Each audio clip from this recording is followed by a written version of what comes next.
નમસ્કાર દોસ્તો, સ્વાગત છે આપ સર્વનું તમારી પોતાની YouTube channel ocean coaching classes પર। મિત્રો, આજે આપણે ધોરણ 8ની દ્વિતીય સત્રાંત પરીક્ષા 2024 જે શરૂ થવાની છે તેમાં જે હિન્દી વિષય છે તે હિન્દી વિષયનું જે મોસ્ટ આઈએમપી પ્રશ્નપત્ર છે તારીખ 16/4/2024 ને મંગળવારના રોજનું તેનું સંપૂર્ણ સોલ્યુશન આપણે આ વિડીયોની અંદર જોવાના છીએ।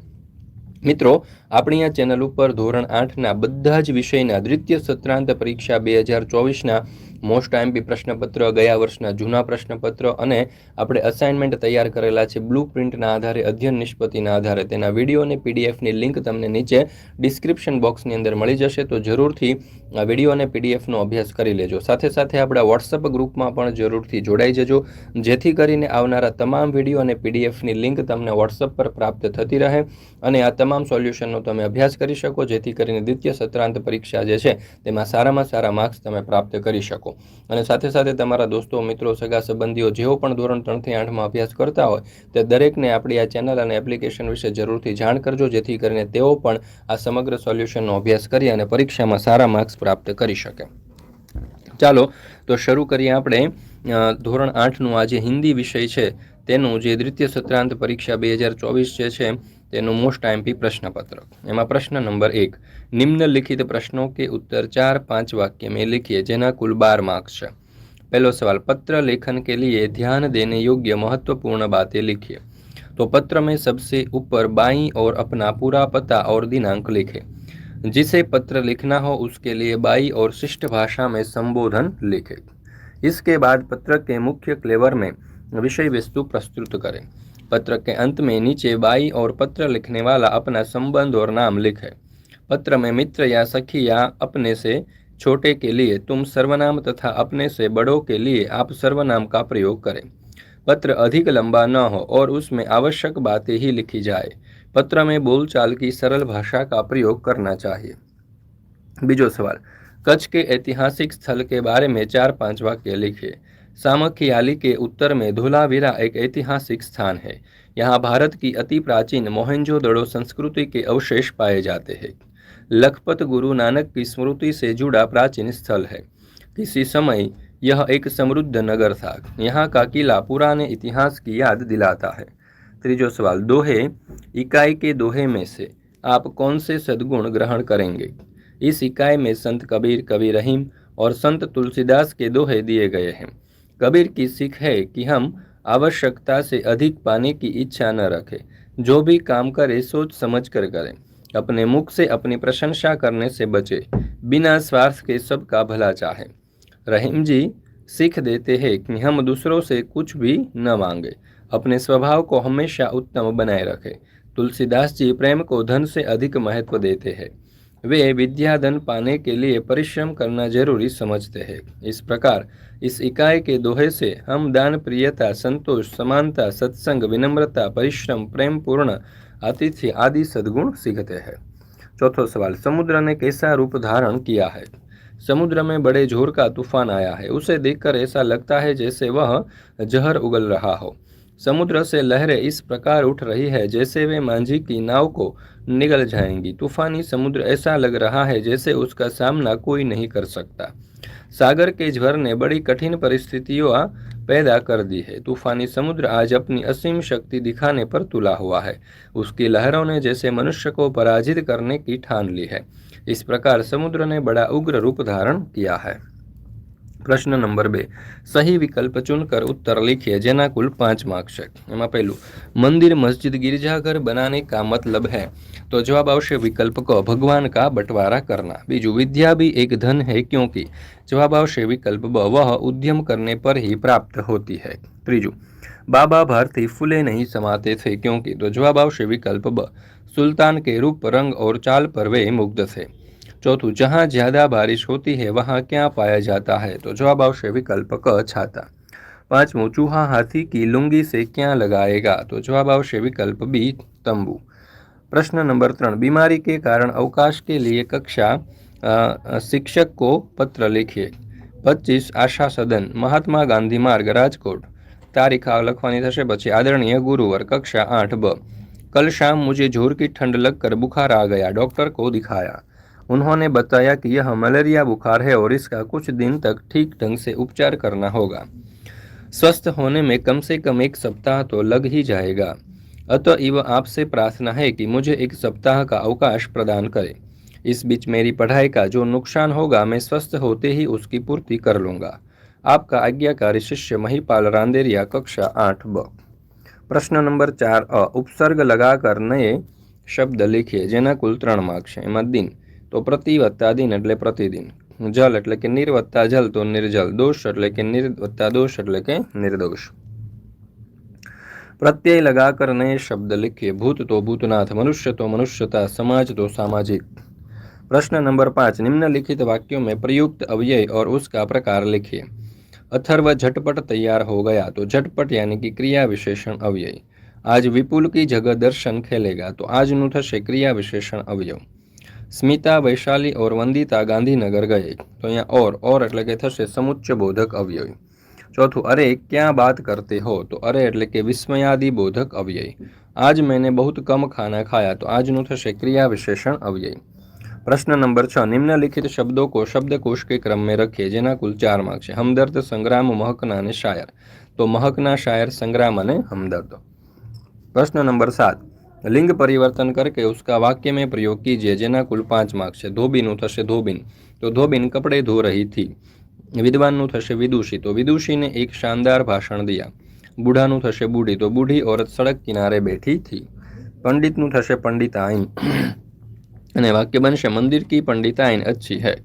लेखक थशे लेखिका, लेखिका रामू की पत्नी थी।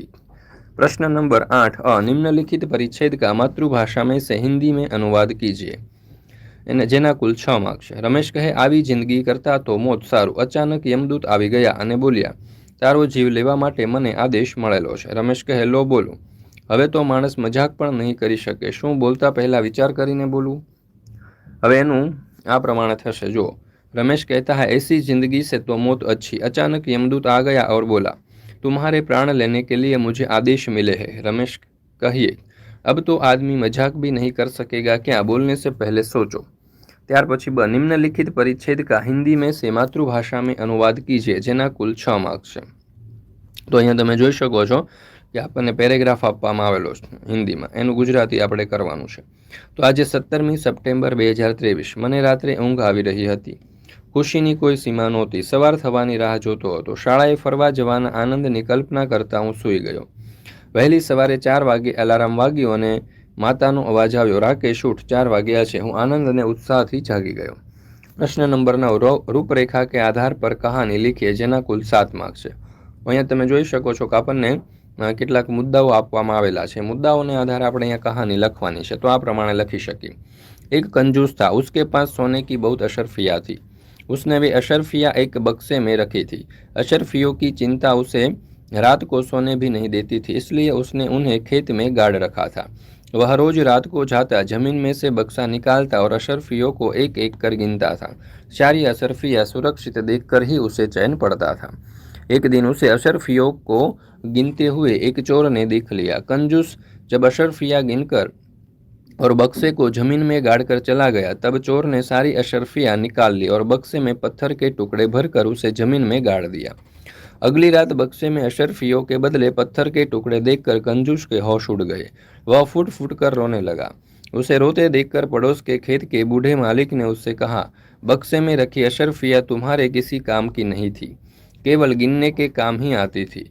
तो अब उनके बदले पत्थर के टुकड़े गिनो, क्या फर्क पड़ता है। कंजूस क्या बोलता, वह सिर पिटक कर रह गया। मित्रों આપણે ધોરણ 3 થી 8 ના દ્વિતીય સત્રાંત પરીક્ષા જે 2024 શરૂ થવા જઈ રહી છે તેના માટે મોસ્ટ આઈએમપી પ્રશ્નો આપણે તૈયાર કરેલા છે અને એ પણ બ્લુ પ્રિન્ટ પ્રમાણેના મોસ્ટ આઈએમપી પ્રશ્નપત્ર આપણે તૈયાર કરેલા છે। આ જે પ્રશ્નપત્ર છે તેમાં બધા જ વિષયના રેડી ટુ પ્રિન્ટ પ્રશ્નપત્ર સોલ્યુશન સાથે અને પીડીએફ ઉપલબ્ધ છે અને અસાઇનમેન્ટ પણ આપણે તૈયાર કરેલા છે અને સાથે સાથે પીડીએફ ડાઉનલોડ કરવાની લિંક પણ તમને નીચે ડિસ્ક્રિપ્શન બોક્સની અંદર આપેલી છે અને વોટ્સઅપ પર પીડીએફ મેળવવા માટેનો નંબર પણ તમને આપેલો છે 70 46 22 22 54। મિત્રો આપણે ગયા વર્ષના જે પ્રશ્નપત્ર છે તે ગયા વર્ષના પ્રશ્નપત્રના પણ કેમ છો ખાખી લવર્સ, આપણા આતુરતાનો અંત આવી ગયો છે। 12,000 થી વધારે કોન્સ્ટેબલ, પીએસઆઈ અને એએસઆઈ જે પ્રશ્નપત્ર છે તે ગયા વર્ષના પ્રશ્નપત્રના પણ સોલ્યુશન તૈયાર કરેલા છે. તો આ ગયા વર્ષના પ્રશ્નપત્રના જે સોલ્યુશન છે તેની લિંક પણ તમને નીચે ડિસ્ક્રિપ્શન બોક્સની અંદર આપેલી છે અને એ પણ આન્સર સાથે આપેલા છે, જવાબો સાથે આપેલા છે. તો આ જે મોડલ પ્રશ્નપત્ર છે, ગયા વર્ષના પ્રશ્નપત્ર છે અને અસાઇનમેન્ટ જે છે તે તમારી દ્વિતીય સત્રાંત પરીક્ષા માટે તમને ખૂબ જ ઉપયોગી સાબિત થવાના છે. તો જરૂરથી આ જે તમામ પ્રશ્નપત્ર જે છે તે તમે જરૂરથી મેળવી લેજો, જેથી કરીને તમે તેના સારામાં સારા માર્ક્સ જે છે તે દ્વિતીય સત્રાંત પરીક્ષાની અંદર મેળવી શકો. प्रश्न नंबर 10, अपूर्ण काव्य को पूर्ण कीजिए, जेना कुल 6 मार्क्स है।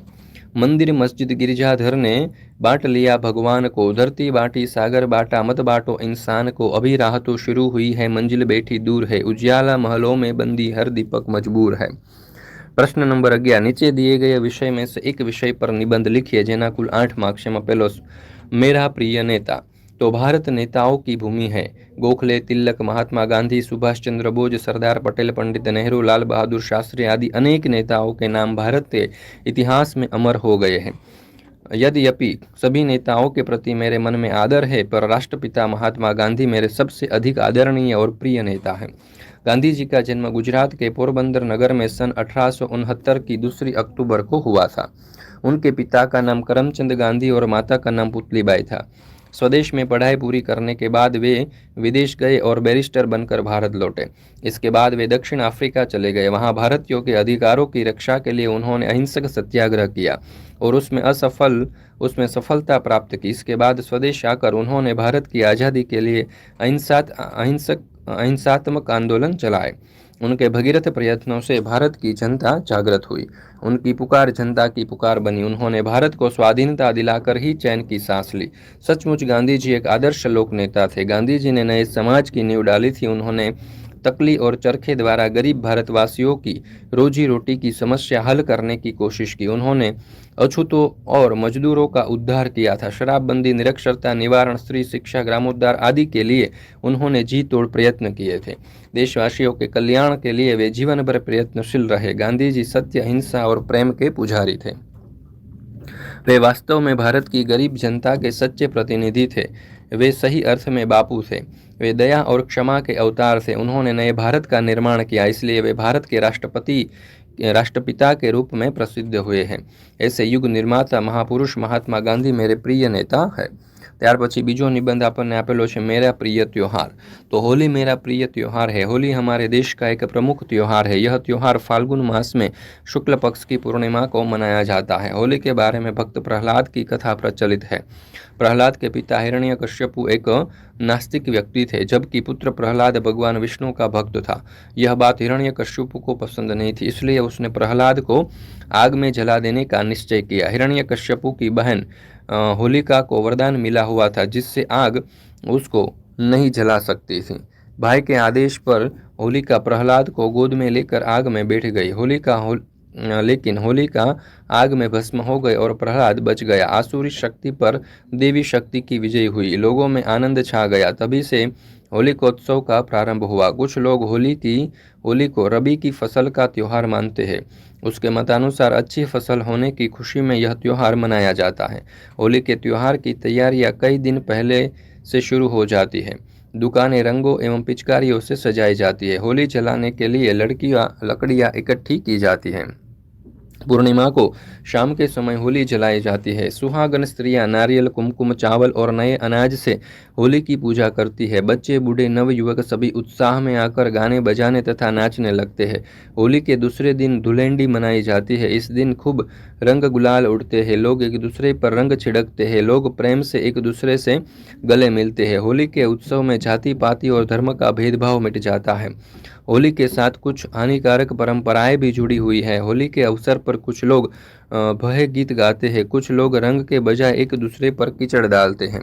कुछ लोग विषैले रंगों का भी प्रयोग करते हैं। रंग आंखों एवं त्वचा को नुकसान पहुंचाते हैं। हमें इन बुराइयों से बचना चाहिए। वास्तव में होली वसंत ऋतु का रंग बेरंगिया त्योहार है। यह हमारे जीवन में उल्लास और प्रेम का रंग भर देता है। सामाजिक एकता, उल्लास और उमंग की दृष्टि से होली अपने आप में एक अनूठा त्योहार है। होली का त्योहार हमें यही संदेश देता है कि सारे भेदभाव भूलकर एकता के रंग में रंग जाओ। મિત્રો ધોરણ 3થી 8ના બધા જ વિષયની આજે દ્વિતીય સત્રાંત પરીક્ષા 2024 છે તેના બધા જ વિષયના સંપૂર્ણ સોલ્યુશનના જે મોસ્ટ આઈએમપી પ્રશ્નપત્ર છે, ગયા વર્ષના પ્રશ્નપત્ર છે અને જે અસાઇનમેન્ટ છે તેમના સંપૂર્ણ સોલ્યુશનના વિડીયો અને પીડીએફ બંને આપણી ચેનલ ઉપર મુકાઈ ચૂક્યા છે. તેની લિંક તમને નીચે ડિસ્ક્રિપ્શન બોક્સની અંદર આપેલી છે, તો જરૂરથી તેનો અભ્યાસ કરી લેજો. વિડીયો પસંદ આવ્યો હોય તો લાઇક કરવાનું, તમારા મિત્રો સાથે શેર કરવાનું અને સરસ મજાની કોમેન્ટ આપવાનું ભૂલશો નહીં.